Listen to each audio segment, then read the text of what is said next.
नमस्कार।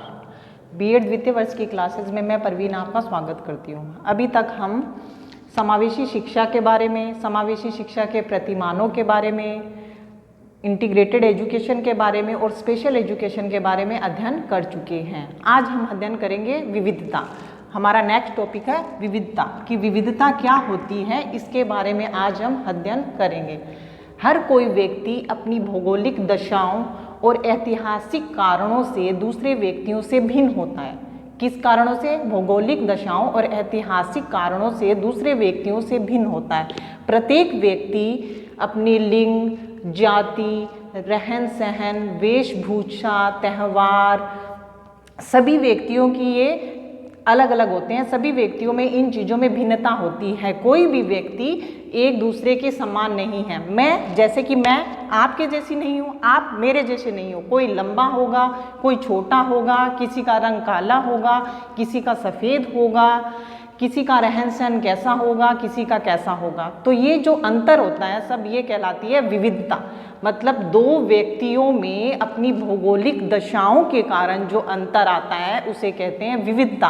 प्रत्येक व्यक्ति एक दूसरे व्यक्ति से भिन्न है। प्रत्येक व्यक्ति दूसरे व्यक्ति से भिन्न है, दूसरे से अलग है, तो ये कहलाती है विविधता। और जो विविधता के आधार पर हम हमारे देश को काफ़ी हिस्सों में बांट सकते हैं। काफ़ी टाइप की विविधताएं होती हैं। और जो सबसे पहली विविधता है भौगोलिक दशाओं की विभिन्नता। कौन सी? भौगोलिक दशाओं की विभिन्नता। जो हमारा भारत देश है वो उसका क्षेत्रफल और आकार बहुत विस्तृत है। भारत देश का जो क्षेत्रफल है और आकार है वो बहुत विस्तृत है। भारत देश है वो क्षेत्रफल के आधार पर यूरोप के बराबर है। रूस से तो वो छोटा है लेकिन पूरे समस्त यूरोप के बराबर है और ग्रेट ब्रिटेन से 20 गुना बड़ा है। भारत को भौगोलिक दशाओं के आधार पर 5 भागों में बांटा जाता है। कितने भागों में? 5 भागों में। एक तो उत्तर का पर्वतीय क्षेत्र, उत्तरी भारत का बड़ा मैदान, दक्षिण का पठारी क्षेत्र, थार का मरुस्थल और समुद्र तट के मैदान। कौन कौन से? उत्तर का पर्वतीय क्षेत्र, उत्तरी भारत का बड़ा मैदान, दक्षिण का पठारी क्षेत्र, थार का मरुस्थल, समुद्र तट के मैदान। तो इन भौगोलिक दशाओं के भौगोलिक आधार पर भारत को 5 भागों में बांटा जाता है। जैसे कि हम देखते हैं, जैसे कि हम देखें कि एक व्यक्ति है वो समुद्र किनारे रहता है। कहाँ रहता है? ये समुद्र किनारे रहता है। और दूसरा व्यक्ति है वो पहाड़ों में रहता है। जैसे कि ये पहाड़ हैं, पहाड़ों में रहता है एक व्यक्ति। जैसे ये पहाड़ है, यहाँ पे रहता है। तो जो समुद्र किनारे व्यक्ति रहेगा उसके रहन सहन में और जो पहाड़ों के पास रहेगा उसके रहन सहन में काफ़ी अंतर होगा। उन दोनों में काफ़ी विभिन्नताएं होगी। जो समुद्र किनारे व्यक्ति रहेगा हो सकता है वो मांसाहारी हो, क्योंकि समुद्र के पास उसे मछलियाँ आराम से मिल जाएगी। और जो पहाड़ों में रहता है वो व्यक्ति हो सकता है कि वो शाकाहारी हो, ठीक है। और जो समुद्र किनारे व्यक्ति रहेगा हो सकता है उसका जो व्यवसाय है, जो रहन सहन है, वो मछली पकड़ने का व्यवसाय करे वो। और जो ये पहाड़ों के पास व्यक्ति रहेगा उसका व्यवसाय हो सकता है कि वो पशुपालन करे, भेड़ों को चराए, भेड़ों से ऊन प्राप्त करे और वो ऊन का व्यापार करे। हो सकता है कि वो अपने आसपास के बाजार में कोई काम करे। तो जो इन भौगोलिक दशाओं के कारण उन दोनों व्यक्तियों के रहन सहन, खान पान, रंग रूप सभी में विभिन्नता मिलेगी और यही कहलाती है विविधता। अब नेक्स्ट विभिन्नता है धार्मिक विभिन्नता। जो हमारा भारत देश है, धर्म के आधार पर हमारे भारत देश में काफ़ी धर्म चलते हैं।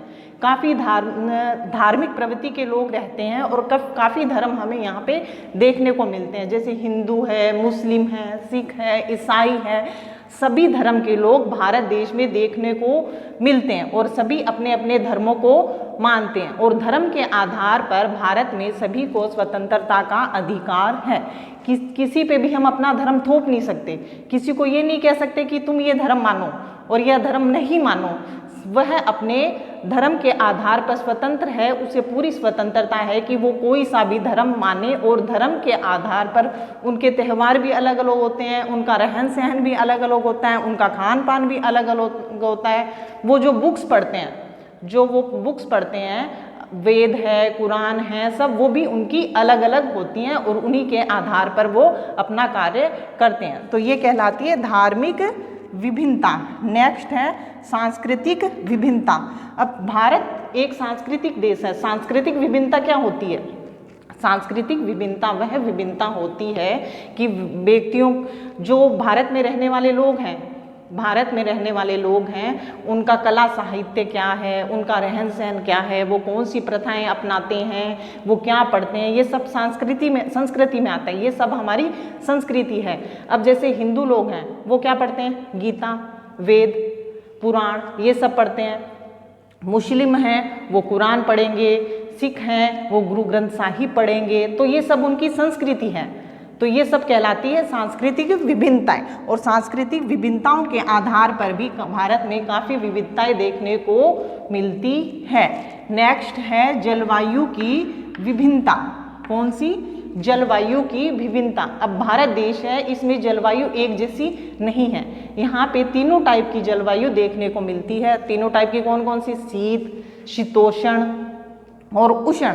तीनों टाइप की जलवायु हमें देखने को मिलती है। जहाँ एक और हिमालय में ठंड कांपा देने वाली, हड्डियों को कांपा देने वाली सर्दी पड़ती है, वहीं दूसरी ओर रेगिस्तान में, मरुस्थल के अंदर बहुत ही भयंकर गर्मी पड़ती है। तो यहाँ जलवायु भी अलग अलग है। अब जो उत्तर है, भारत का उत्तरी क्षेत्र है, जहाँ कश्मीर है, वहाँ हम देखेंगे तो वहाँ के लोग गोरे होते हैं, क्योंकि वहाँ सर्दी पड़ती है, बर्फ़ गिरती है, वहाँ के लोग गोरे मिलेंगे। और जो साउथ का एरिया है, वहाँ पे काफ़ी गर्मी होती है, तो वहाँ के लोग हमें काले मिलेंगे। तो जलवायु के आधार पर भी व्यक्तियों में विभिन्नताएं आती हैं और वो विभिन्नता हमें देखने को मिलती है। नेक्स्ट है सामाजिक विभिन्नता। कौन सी? सामाजिक विभिन्नता। अब सामाजिक विभिन्नता क्या होती है कि समाज में किस टाइप के लोग रहते हैं। अब हम समाज में हम देखते हैं कि हमें जो हमारा भारत देश है, उसके अंदर एकाकी परिवार भी मिलेगा, संयुक्त परिवार भी मिलेगा, और एकाकी और संयुक्त परिवार में रहने वाले लोग भी मिलेंगे। जो एकाकी परिवार में रहेंगे उनका रहन सहन अलग होगा, जो संयुक्त परिवार में रहेंगे उनका रहन सहन अलग होगा। जो संयुक्त परिवार में रहते हैं वो बड़ों से काफ़ी कुछ सीखते हैं, और जो एकाकी परिवार में रहते हैं उनके पास खाली अपने माता पिता होते हैं, तो वो अपने माता पिता से सीखते हैं। तो हमें समाज के अंदर काफ़ी तरीके के परिवार देखने को मिलेंगे, उनका रहन सहन देखने को मिलेगा। जो एकाकी परिवार है उनका रहन सहन अलग होगा, और जो संयुक्त परिवार है उनका रहन सहन अलग मिलेगा। उनका बोलने का, खाने का, सोने का, उठने का सभी तरीका अलग होगा। एकाकी परिवार का तरीका अलग होगा, और हो सकता है कई बार सेम भी मिले। तो ये होता है सामाजिक विभिन्नता। नेक्स्ट है प्रजातीय विभिन्नता। प्रजातीय विभिन्नता के आधार पर भारत को अजायब घर कहा जाता है। प्रजातियों का अजायब घर। यहाँ पे काफ़ी टाइप की प्रजातियाँ हमें देखने को मिलती है। जाति अलग होती है, प्रजाति अलग होती है, ठीक है। यहाँ पर काफ़ी टाइप की प्रजाति हमें देखने को मिलती है, जैसे कि नेग्रिटो। जो नेग्रिटो प्रजाति है वह नाट्य कद के लोग होते हैं। नेग्रिटो प्रजाति के लोग कैसे होते हैं? नाट्य कद के। और ये जो लोग हैं दक्षिणी पूर्वी एशिया के क्षेत्रों में पाए जाते हैं। कहाँ पाए जाते हैं? दक्षिणी पूर्वी एशिया के क्षेत्रों में नेग्रिटो प्रजाति के लोग जो नाट्य कद के होते हैं वो पाए जाते हैं। और भारत के अंदर अंडमान निकोबार द्वीप समूह में ये लोग हमें देखने को मिलेंगे। ये प्रजाति कहाँ देखने को मिलेगी? भारत में अंडमान निकोबार द्वीप समूह में ये प्रजाति हमें देखने को मिलेगी। कौन सी? नेग्रिटो। और दूसरी ओर है नार्डिक प्रजाति। कौन सी प्रजाति? नार्डिक प्रजाति। जो नार्डिक प्रजाति के लोग होते हैं उनका कद होता है लंबा। लंबे कद के प्रजाति के लोग होते हैं नार्डिक प्रजाति के लोग, वो होते हैं लंबे कद के। और ये भारत के उत्तरी पश्चिमी भाग में देखने को मिलते हैं। नार्डिक प्रजाति कहाँ देखने को मिलती है? भारत के उत्तरी पश्चिमी भाग में नार्डिक प्रजाति हमें देखने को मिलती है। और जो भारत के उत्तरी पश्चिमी भाग है, इसमें हम देखें राजस्थान है, पंजाब है, हरियाणा है, यहाँ पे हमें नार्डिक प्रजाति के लोग काफ़ी संख्या में देखने को मिलेंगे। तो प्रजाति के आधार पर भी भारत में काफ़ी विभिन्नताएं मिलती हैं। कहीं लंबे कद के मिलेंगे, कहीं नाटे कद के मिलेंगे, कहीं काले रंग के मिलेंगे, कहीं भूरे रंग के मिलेंगे। तो ये होती है प्रजातीय विभिन्नता। प्रजाति के आधार पर जो लोगों में विभिन्नता पाई जाती है उसे कहते हैं प्रजातीय विभिन्नता। है भाषा की विभिन्नता। भाषा के आधार पे भी हमें काफ़ी अलग अलग भाषा बोलने वाले लोग मिलेंगे।